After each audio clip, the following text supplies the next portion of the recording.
Okay, this is the Industrial Studies 1430 sheet metal box laboratory, and what we're going to be doing is making a sheet metal box that looks like this. The sides are folded up in a box and pan brake. There's a hem here so you don't have a sharp edge on the top, and it's spot welded on the seams. So we're going to be using a shear, a bar folder to bend the hem. We're going to be using some hand shears or tin snips and a spot welder. So in order to get full credit for this, you need to have the sides the same height. The corners should all be neat and accurate. The welds should be neat and accurate, and there shouldn't be any extra seams or bends in the bottom of it. So you also need to take a quiz online, and before you can do this, as well as read the sections part 8 in your book, pages 251 to 285. Okay, the professor will give you a sheet of sheet metal, looks like this. It's 12 by 16.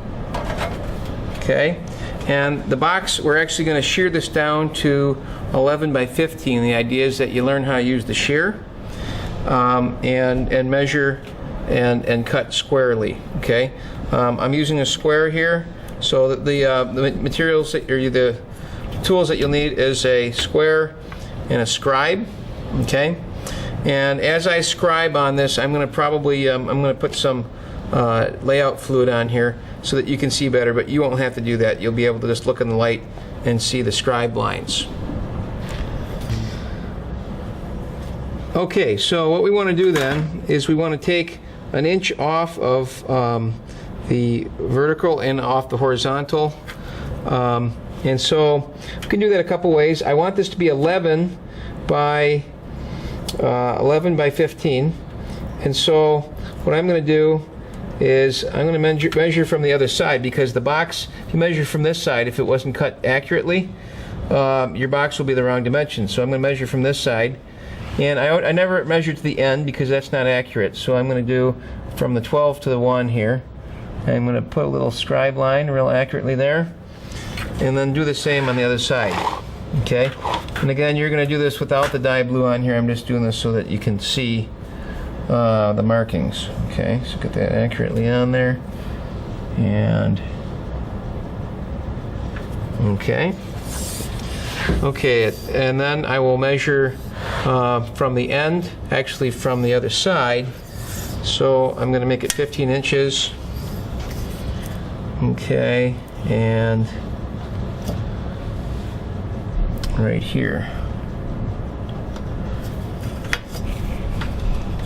starting at the 1 inch, it'll be a 16 then. Okay, at this point I'm going to scribe the lines very accurately. Remember that if you don't do this accurately, your box won't be square, and one of the sides will be higher than the other side. Okay, make sure to hold your scale down, or your square down, very firm as you're scribing.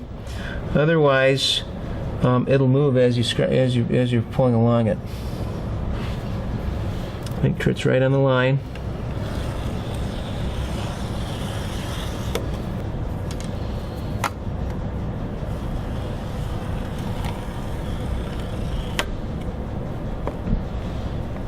Okay. Okay, now we have a 1 inch scribed off either side here. We can again check this for square, because our box won't come out square otherwise. Okay, and then go over to the shear then. Okay, at this point we want to come over to the Diacro shear. This the capacity of this shear is 16 gauge mild steel. 16 gauge is about 1/16 of an inch thick. Actually, that's the only one that lines up. As gauges go higher, they actually get thinner. This is 28 gauge that you're using, and like say a 1 gauge is almost a 1/4 inch thick. Okay, so as the number gets higher, the stock gets thinner. Okay, so what we're going to do is we're going to line up the line that we created on each side, making sure to get exactly where it's going to shear it. There's a bar across the side here, and I never trust these to be line up to 90 degrees square. So we're going to just slide it underneath here in the shear, and I'll show you once real quick. As we pull down, these little fingers come down and clamp the material, and then it shears. So I'm going to slide it in here. Doesn't matter where you are, and you just have to. You're going to look down the slot here and get your line exactly on the edge where you want to shear. You only have one chance at it because you can't cut a small amount of material off. You have to probably cut about a 1/4 inch off, otherwise the shear won't operate.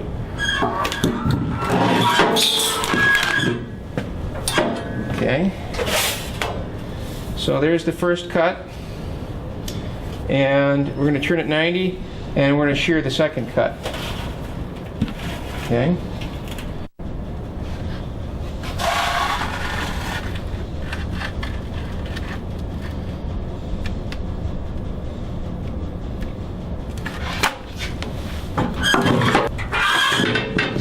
Okay, after you've sheared off the two sides, make sure to pick up the stock which is on the floor now. Be careful not to cut yourself with it, and put it in the sheet metal scrap bin.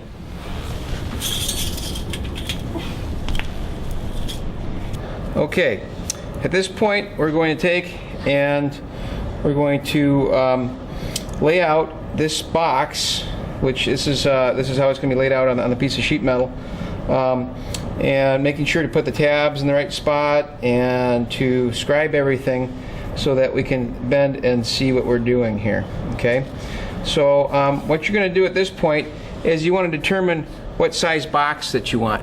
Okay, if you notice that there's an extra around the top edge of this, the box itself has a hem. Okay, it takes about 3/8 material to form this hem. So if I want the box to be 2 inches tall, it needs to be 2 3/8 of an inch tall when we scribe the initial lines, and we'll come back and scribe a line for the hem.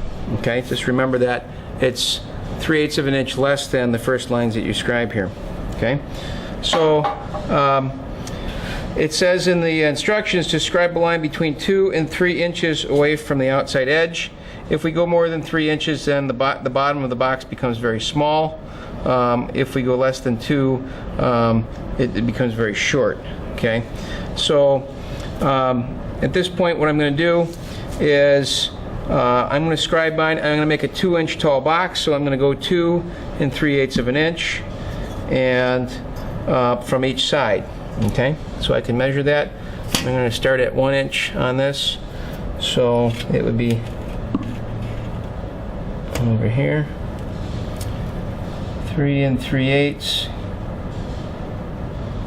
Okay, and from the 1 inch, 3 3/8. Okay, let's scribe a line across there. I'm going to do that all the way around.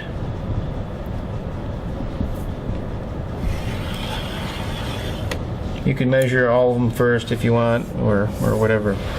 Okay, and you're going to do that all the way around the side.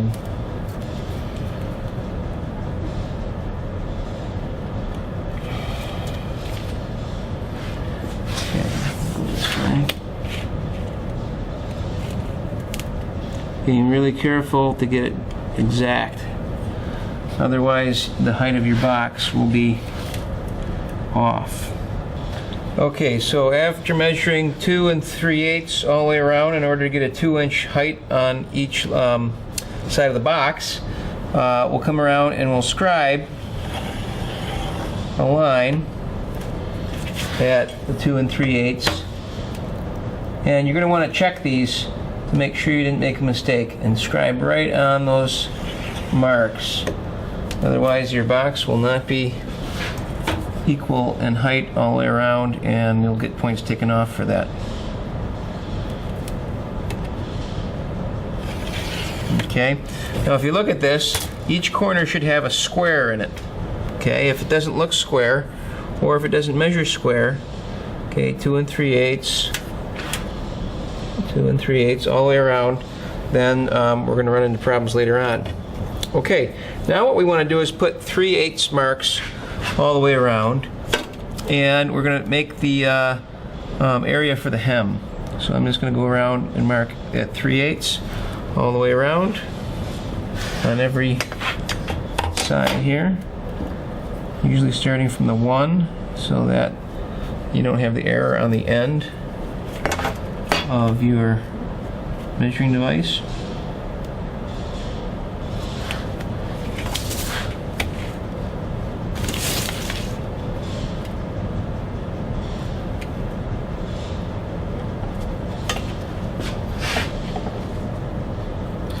And you want to measure from both sides so you get a nice straight line.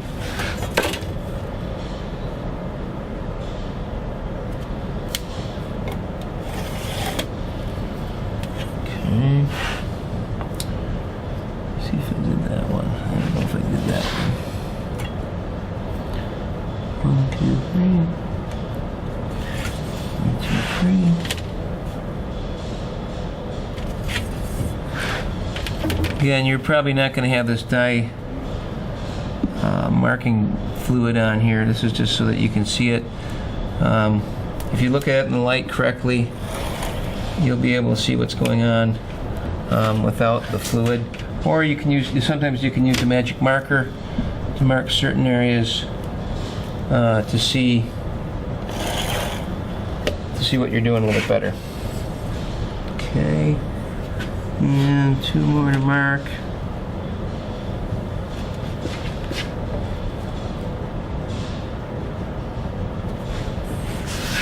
Okay.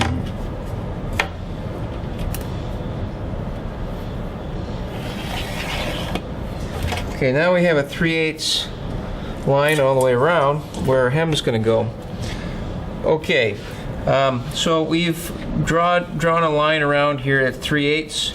We've drawn another line at 2 3/8 all the way around, and you'll see in this area here we've got a square, okay, and we're going to use that square to mark off 45 degrees in a couple directions.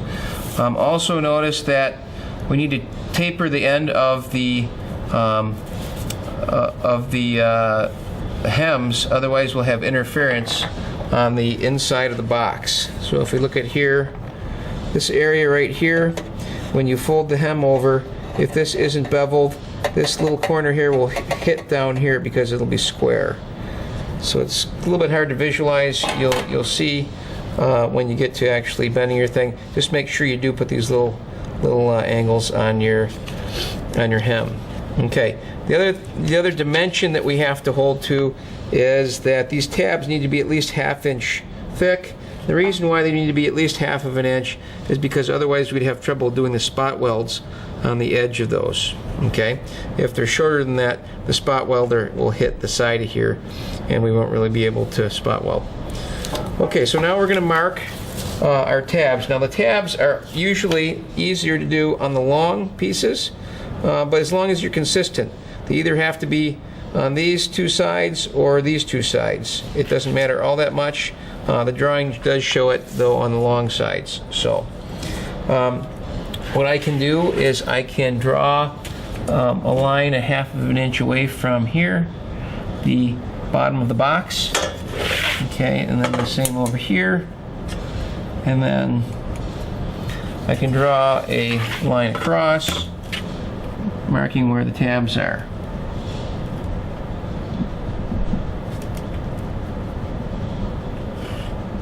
And I only really have to draw in that area there for the tabs. Okay.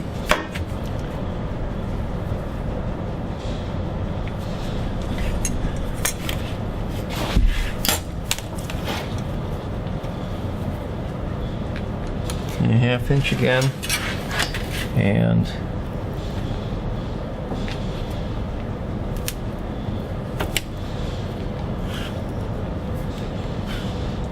okay, so that's where our tabs are going to be. And at this point, what I need to do is draw the 45-degree angles. And the easy way to do it is just to go to the corners of this box, because this is a box, and when you divide it on a diagonal, that'll make a 45-degree angle. So we're just going to go to the corners of that box, and we're going to go all the way across. And we'll do a couple things here. Okay, this is the 45 on our hem, the 45 on our tab on one side, and then the 45 on the other hem. Okay, I'm also going to do the 45 on the other side of the tab, and I only have to draw a short line for that. So now right here you see the tab. Okay, this area out here is all scrap. Okay, and I would say that you can take a marker or something like that, but you have to be really careful when you're scribbling not to scribble on the wrong spot, because otherwise it'll be even harder to discern later on. Okay, so I'm going to do that all the way around, and then I'm going to start shearing. Okay, so now we have all four corners marked off, and as in the drawing here, we have bevels for the over here for the hem. We have our tabs here, and we have a bevel on this hem over here, and everything else is scribbled out. Okay, you can do that with magic marker on your sheet. You don't want your box to be all blue like mine. And at this point, what we're going to do is we're going to shear all the unwanted material off. Now, we have two choices here for shears. We have regular aircraft shears, which can really only cut in a very small amount before you start getting binding in the back of the jaw. And notice that the green, if you know anything about boats, the green is the starboard or the right side, and red is the port side or the left side. So that's why these are red and green. They're right and left-handed shears. Okay. Sometimes it helps to be able to get into certain areas to have a right or a left-handed. These shears are offset, and these work much better from the standpoint of making long cuts. So when you want to make that long diagonal, you're going to probably need a set of offset shears, and what it does is it gets the waste material underneath or on this side here, so it doesn't interfere with where you're trying to cut. Okay, so I'm going to use the right-handed shears. Always try a test cut out and away from where you're actually going to be working to make sure that the shears cut accurately. Now, this one here you can see needs to be tightened up a little bit, because instead of shearing, it's kind of bending the material, and you're getting a poor cut. So the problem is right now is that these jaws are a little bit far apart. So what we do is tighten up that there screw. Okay, now that the jaws on this are tightened up, the shears tighten up a little bit, what we can do is we can cut across. I'm going to start cutting across all the way from the hem 45 all the way to the other hem 45. And so I'm just going to cut right across that whole, go right on the line, get it on the line, and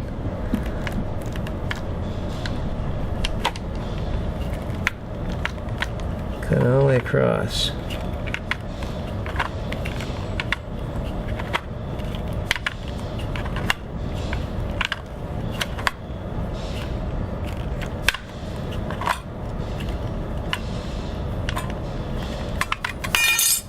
Okay, so now we've got our hem cut on both sides. We just have to take this material out of the inside to make that tab. One of the things you have to be real careful of when you do an inside corner like this, not to cut too much past it, but you have to at least cut up to it. And sometimes the aircraft type shears work a little bit better at getting way in close like that than the offset ones do. So I am going to use the right-handed version of these. So we're not making too long of a cut.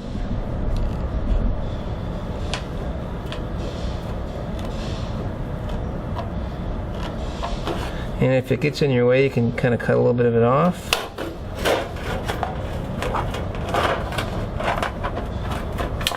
making the cut. Okay, now make sure that you cut at least up to the line, and it's better to get farther back in the jaws of the shear, so that, well, it's just easier to control when you get that far in. Okay, and then I'm going to have to cut this diagonal here, the other side of that, and this is where you tend to go too far. You got to go real slow at the end there. Okay, so make sure your little notch there is at least to that line, otherwise it'll bind in that corner there. Okay, and the last thing is just to cut this little extra off here. And we have one corner done. We're going to do that all the way around, and then we're going to go over to the box and pan brake. Okay, we've come over here to the bar folder, and what this does is it bends the edge up so that you produce a hem along where you put that 3/8 of an inch line. The hem looks something like this, where the edge is bent over in a little loop so that you don't cut yourself on the top edge of that piece of steel. So it's very important, though, that this thing is set up correctly. You want, when you put your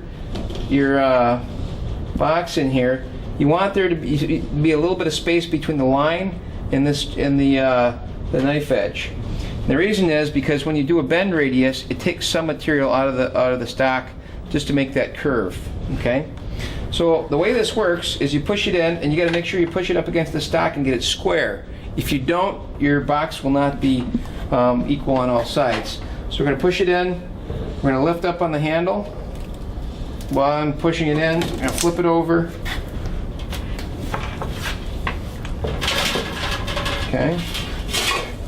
And now we've folded the hem over, and if you look, this corner should be just, the corner of the hem should be just at the corner there. Okay. Now, in order to finish this off, you see it's bent, you know, maybe 30, it's got 30 degrees left on the bend. What you're going to do is you're going to put backwards on top of here, just at the edge of the knife, and come over top.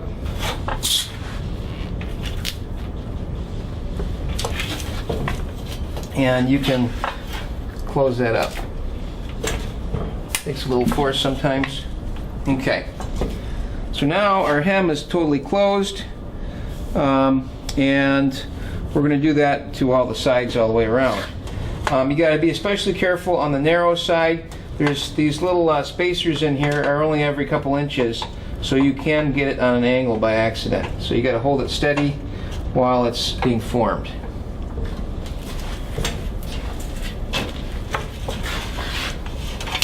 Do the same thing all around.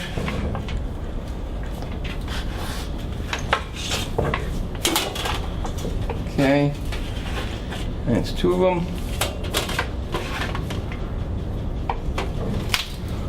I probably should have taken off the dye blue on here. It's kind of too late to take it off, but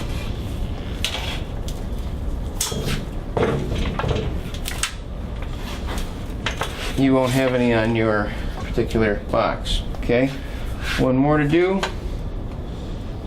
Hold it tight.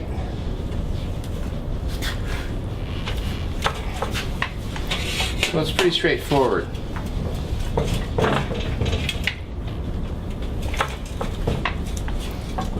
Okay, so now make sure they're all kind of tight. This one here is a little loose yet.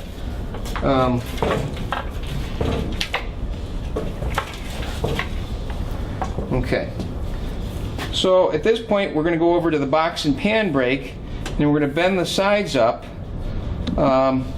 so that we can form the box actually.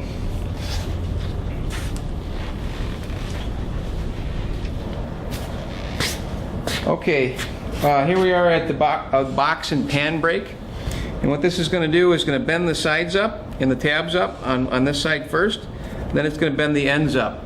And what we need to do is we need to get the fingers set up so that it's just the width of what we want to bend. Okay, it's good to use kind of a nice even number for our width and our length of our box, so that we can use these are in 1/4 inch increments, but normally the bit larger pieces are in inch increments. So we can make up this length of the box so that we're going to first, actually we're going to bend everything along here, so I'm just going to put enough fingers in to make this whole side up, okay?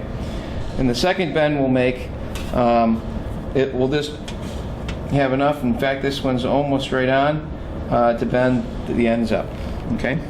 Okay, so now what I'm going to do is I'm going to put enough fingers in to go the whole width of the block here. The easiest way, in the back here, there'll be a wrench, a 1/2-inch wrench, and all the fingers will be there. Please don't drop these on the floor. They are hardened and are nice and square on the edges. Okay, so just make sure it's loosened up enough, and they clamp on like so. We're going to need another large one on the other side here. Okay, let's see if that's big enough. Yep, that'll do it. Okay, then you're going to clamp these all down, making sure that the front edges of all of them line up.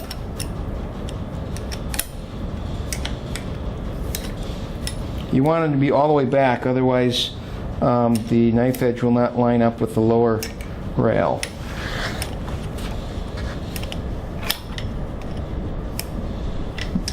Okay, you don't have to gorilla tight them, just snug them up. Okay, now here's where it gets kind of tricky. You have a line here that you're going to line up to, and so you not only need to get even across that line, you need to do the same thing on all the bends that you make around here. Otherwise, the side will be taller than the, one side will be taller than the other, or the ends will be taller than the sides. So I like to go a little bit, have that line a little bit outside that, because remember it has a bend radius. Okay, so I'm going to space it back maybe a 32nd of an inch. Of course, I have to get it lined up, and then you have to move your arm, the arm down while you got it spaced. So you might have to position it a couple times. Okay, so I'm about 32nd of an inch away, all the way across. If you don't tighten it all the way up, you can kind of move it around a little bit. Okay, I'm pretty happy with that. Maybe just one more, a little bit over here. I see why it's doing that. Okay. Okay, now we're going to bend this whole side up. We're only going to bend it 90 degrees. Okay, so here we go. Sometimes you have to bend it a little teeny bit past 90 in order to get that straight up and down. So when it's straight up and down, undo it, and you'll see I bent the tabs up. The biggest mistake people make in this lab is they bend the ends before they bend the sides. You can't bend the tabs up. If you bend the ends first, you have to bend these tabs by hand because they won't bend along with the side. Okay, so you have to pay close attention to that. So same thing here. I'm going to get the thing spaced exactly the way it was on the first bend, 90 degrees. And okay, now we have to change the jaws so that this just fits inside of here, and we're going to use just one of these fingers to do that.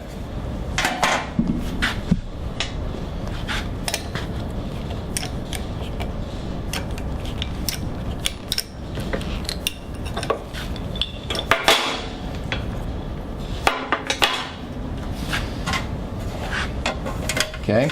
Now the other trick is you want to bend these tabs in just slightly so that they come inside of this. And as you're bending, you want to bend the sides out a little bit because these tabs have to go inside of the vertical. You can bend them back later. Watch it don't get cut on it. Okay, again I'm going to put it in here and I'm going to get exact same spacing away from the line. You don't want it to hang over the ends more than about 1/8 of an inch. I'm kind of at the maximum right now. Okay. And then I'm going to bend that up, holding the sides out while I do so. And I can only go 90 degrees. If I go any more than 90, I'm going to put a crease in the back. It's okay if it springs back a little bit. We'll weld that in place. Okay, now you can see that the sides are the same height. They're very, very, very close. Okay, and I can bend those tabs out a little bit again, and that'll be pretty good on that side. We're going to do the same on the other end. Again, keeping that spacing exactly the same as you have in the past. About a 32nd of an inch or so away from the front of that finger.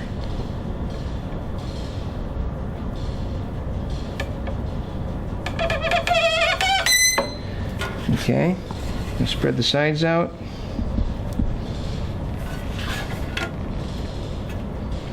Okay. Pretty good. Okay. This one's a teeny bit off, but otherwise the corners are very good.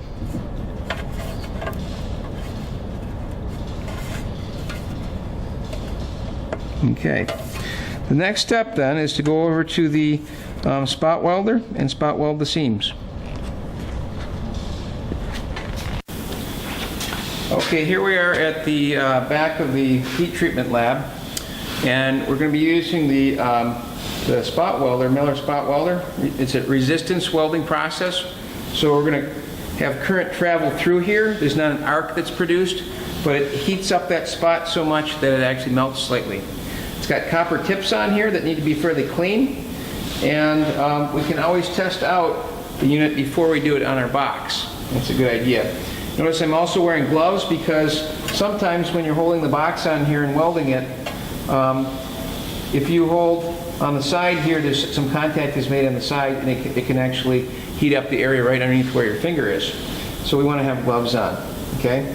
Also, if you get your finger between here and push the foot pedal, it will crush your finger. It's going to put a lot of force on this to hold this together. So you need to keep your fingers out from between these two jaws while you're doing the actual spot weld.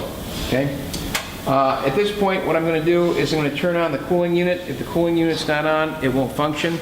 You're going to ask me to come over here and get you set up with this. This is something that I need to be involved with. So the settings, don't mess with the settings. They should be good. We're going to do a test weld, and then we're going to weld our box.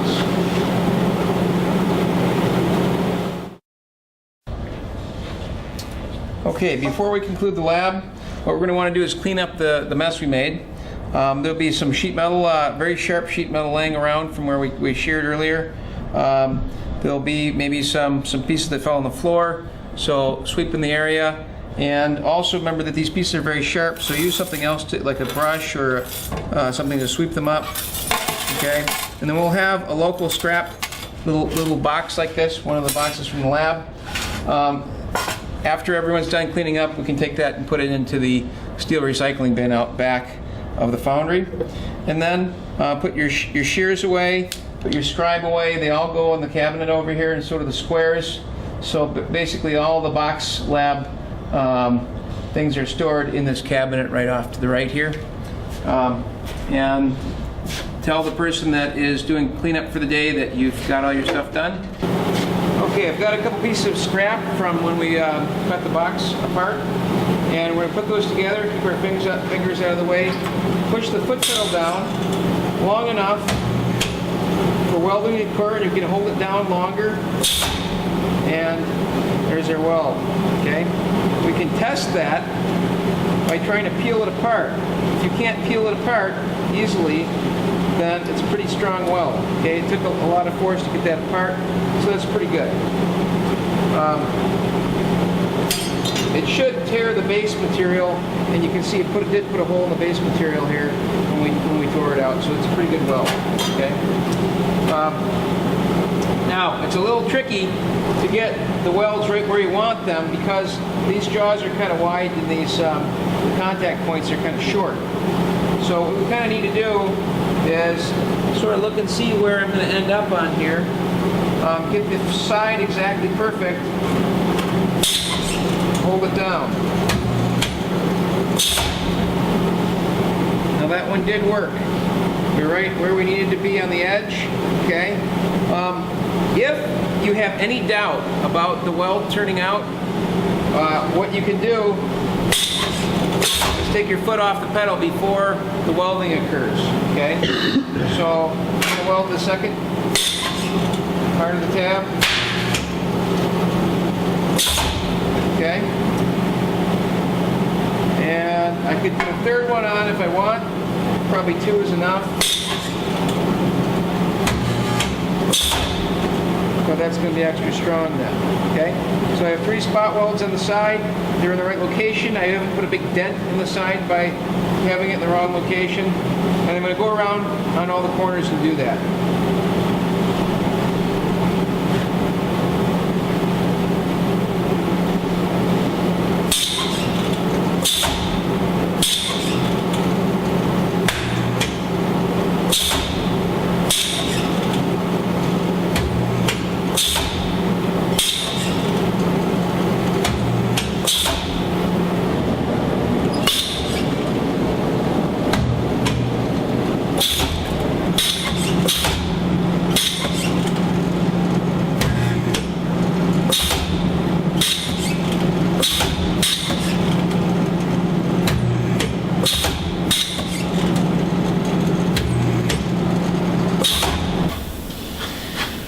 So at this point, the box is pretty much done.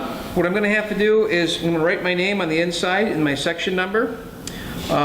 You also have to fill out the lab sheet.